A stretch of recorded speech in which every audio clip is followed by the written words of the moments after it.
Olá, estudantes do sexto ano.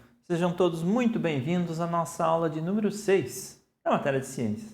Sou o professor Celso e hoje nós iremos falar sobre as estações de tratamento de água e de esgoto. Vamos falar sobre as etapas de funcionamento das estações de tratamento de água e do esgoto, a importância para as comunidades locais das estações e os cuidados com a contaminação das águas. Mais especificamente, nossos objetivos serão identificar as etapas de tratamento da água, diferenciar água potável de água pura, não são a mesma coisa, e identificar as principais fontes de contaminação da água. Nosso dia a dia, nossa cidade, quais são as principais maneiras de contaminar a água. O objetivo não é contaminar a água, mas evitar que ela aconteça. Antes da gente começar, eu quero que vocês tenham em mãos o caderno e o penal de vocês. Tomem notas, tem várias palavras diferentes ou um processo pelo qual a água é tratada que vocês devem anotar, devem tomar notas para depois ficar muito mais fácil fazer uma revisão e responder os exercícios. Já pegaram o material? Então vamos começar. Água pura versus água potável? Qual a diferença entre elas? Água pura é o nome utilizado para definir a água que não apresenta nenhum material diluído nela. Nada de materiais diluídos nela. Ela é formada apenas por H2O, por oxigênio e hidrogênio ligados entre si. Não vai apresentar nada de sal, não vai apresentar nada de cloro, não vai apresentar nada de cálcio, enfim, somente H2O, somente água. Já a água potável é água própria para o consumo humano, livre de patógenos, mas com sais minerais e outros produtos benéficos para a nossa saúde dissolvidos nela. Livre de patógenos. Quer dizer patógenos? Patógenos são agentes que vão causar doenças, agentes patogênicos. Uma bactéria que vai causar uma doença, a diarreia, por exemplo, ela é um patógeno. Ela é um agente que vai causar uma doença no nosso organismo.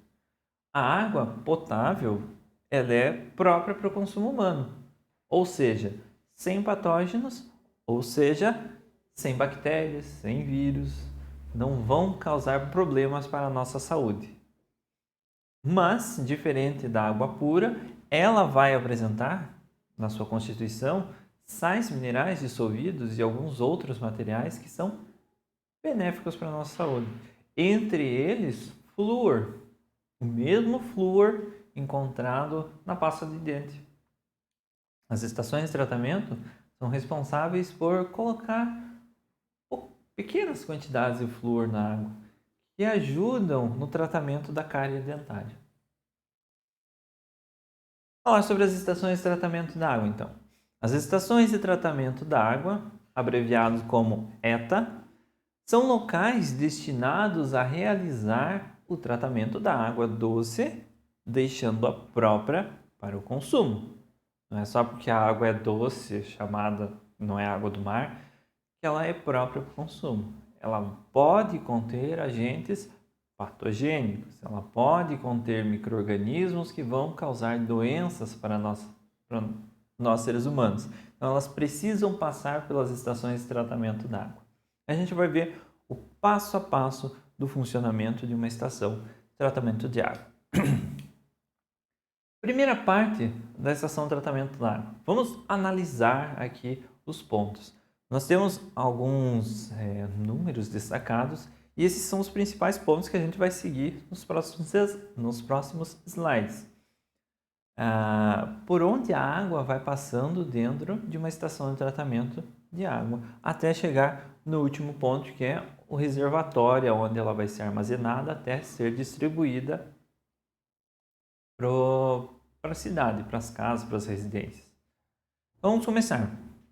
No ponto número 1 lá, nós temos a captação e transporte da água para a ETA, para a estação de tratamento de água. Então, A água geralmente é captada de um rio, ela é água doce, não necessariamente potável, então ela é captada desse rio.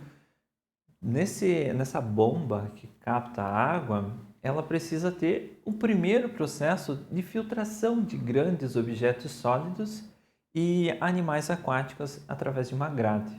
Então ela está bombeando a água, está captando água. Ah, um peixinho está indo junto, ele não pode entrar dentro da estação de tratamento de água. Ele vai ser barrado já nessa grade, nessa primeira tela, nesse primeiro filtro.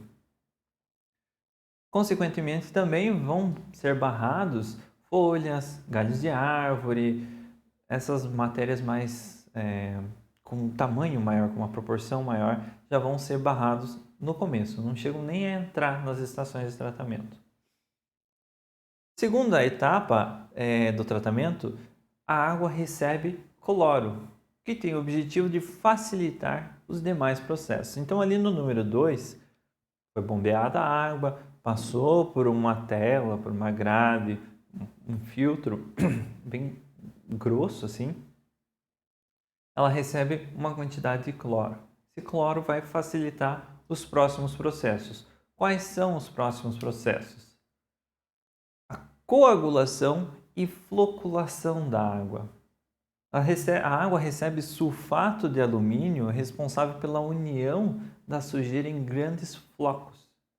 O sulfato de alumínio ele vai se ligando à matéria orgânica e vai se ligando a outra matéria orgânica e vai formando uma bola de matéria orgânica. Essa matéria orgânica ela vai formar um coágulo, que a gente chama. Ela vai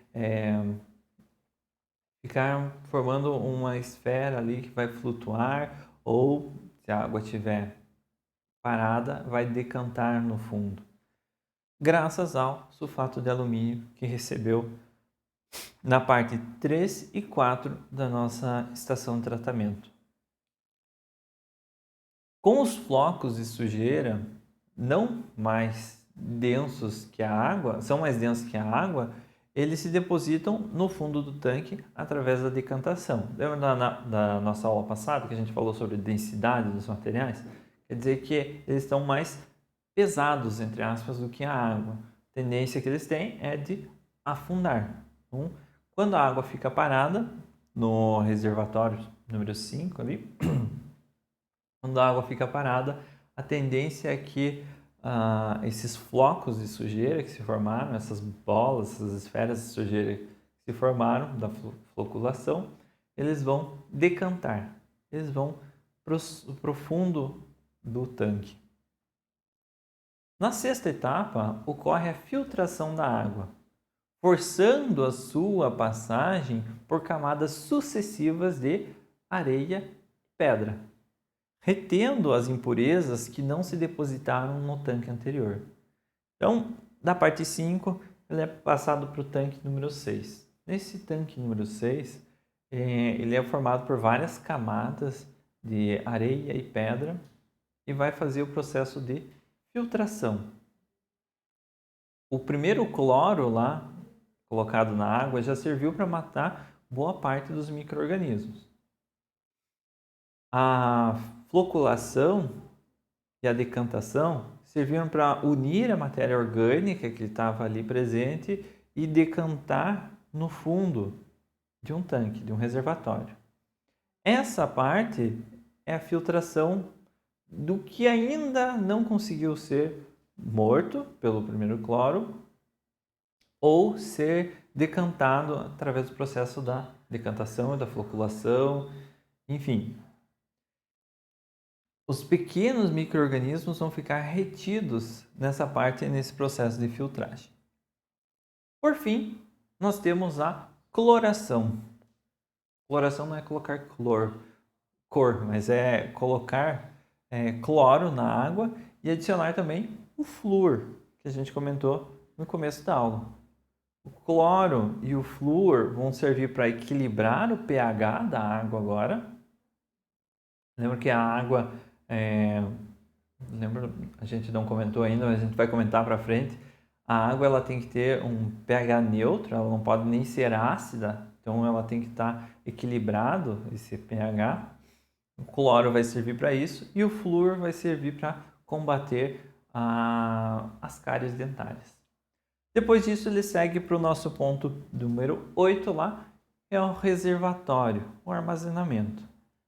Depois desse reservatório e armazenamento, a tendência é ele seguir para as residências das nossas casas, escolas, indústrias e abastecer esses locais com água agora potável, própria para o consumo. Está livre de qualquer outros materiais? Não. Ela está livre de micro-organismos patogênicos, causadores de doenças. Mas ela vai ter outros materiais, incluindo o cloro e o flúor, que são benéficos para a nossa saúde, em pequenas quantidades. E as estações de tratamento de esgoto são responsáveis por tratar e descartar todas as águas residuais através de vários processos de filtração e decantação, até que a água torne-se apropriada para o descarte no meio ambiente. Você vai passar o esgoto das nossas casas, toma um banho, a água foi para o esgoto, essa água vai precisar passar pelas estações de tratamento de esgoto antes de ser liberada no ambiente. Por quê? Porque é água com sabão, é água com células mortas, é água com sujeira, enfim, ela precisa passar por uma filtração antes de ser liberada num rio, num lago, enfim. Então ela vai causar poluição nesse meio ambiente aquático. Qual é o processo de filtração? Ela vai ser filtrada, como nós filtramos o café, o pó do café para fazer o café, a estação de tratamento de esgoto vai fazer o mesmo processo. Ela vai filtrar a matéria orgânica bruta em grandes partes, vai ficar retido nesse filtro.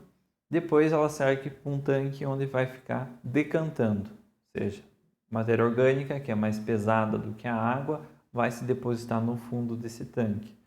Bombas vão captar a água de cima do tanque, vão passar para um outro tanque, vai passar por mais uma decantação do que ainda restou.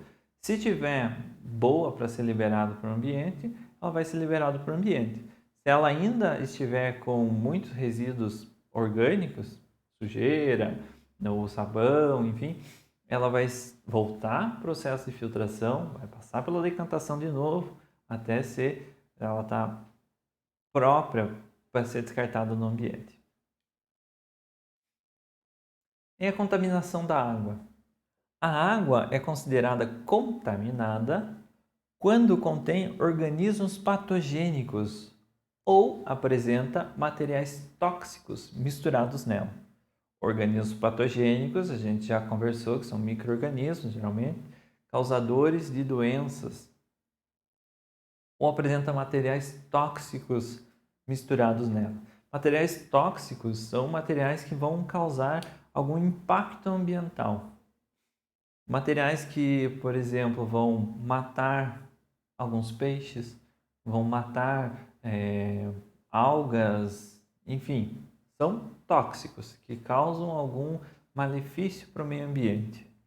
As contaminações das águas, elas podem ocorrer através de atividades domésticas, lixo e esgoto não tratado. Então, quando você descascou um papel de bala, descascou uma bala, comeu a bala, jogou o papel de bala no chão, veio uma chuva, carrega o teu lixo para uma boca de lobo e essa água vai atingir um rio, vai atingir um manancial. O teu lixo vai estar contaminando a água. Ou o teu esgoto não tratado vai estar contaminando a água, que não passa, não tem uma fossa séptica, enfim, onde ocorre pelo menos uma filtração básica. Indústrias vão liberar resíduos tóxicos. Uma água liberada na temperatura errada no meio ambiente, ela pode ser considerada tóxica. Ela pode matar micro-organismos que estão na água, que são importantes para o ciclo de vida daquele ecossistema, o ciclo daquele ecossistema, cadeia alimentar. E produtos agrícolas, pesticidas e fertilizantes, alteram o pH da água, deixam ela muito ácida ou muito básica, matam os animais ali envolvidos, as plantas.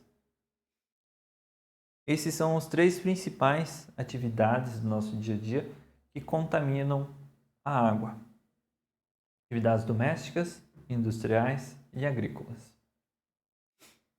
Doenças transmitidas pela água. Existem muitas mesmo doenças que são transmitidas pela água. A gente vai ver algumas delas no decorrer do 6º e do 7º ano. Onde a água é a fonte de proliferação dos insetos transmissores de doenças. Ou ela vai estar contaminada e vai passar essa doença para o ser humano, ou ela vai ser a fonte da proliferação de insetos e outros animais que vão causar doenças. Pernilongos ou o mosquito da dengue, por exemplo.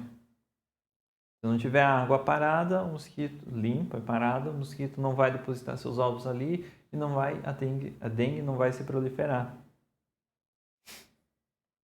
Por esse motivo, deve-se filtrar a água ou fervê-la antes do seu consumo.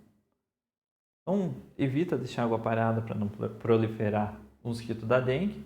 E se você for consumir uma água, um poço artesiano, por exemplo, sempre filtra a água ou ferve ela antes do consumo, antes de ingerir, porque ela não passou pelas estações de tratamento de água. E ferver a água não é esquentar ela, começou a ferver, parou, já está pronto, já posso tomar água. Não, é deixar ela fervendo. Deixar alguns minutos ela fervendo para ela conseguir matar os micro-organismos causadores de doença. Beleza? Pessoal, essa foi a nossa aula de hoje. Espero que vocês tenham compreendido esse assunto sobre as estações de tratamento de água, estações de tratamento de esgoto, filtração da água, processo que ocorre. Se vocês tiverem alguma dúvida, assista o vídeo novamente, pause em algumas partes, faz as anotações, faz os exercícios e nos vemos na nossa próxima aula.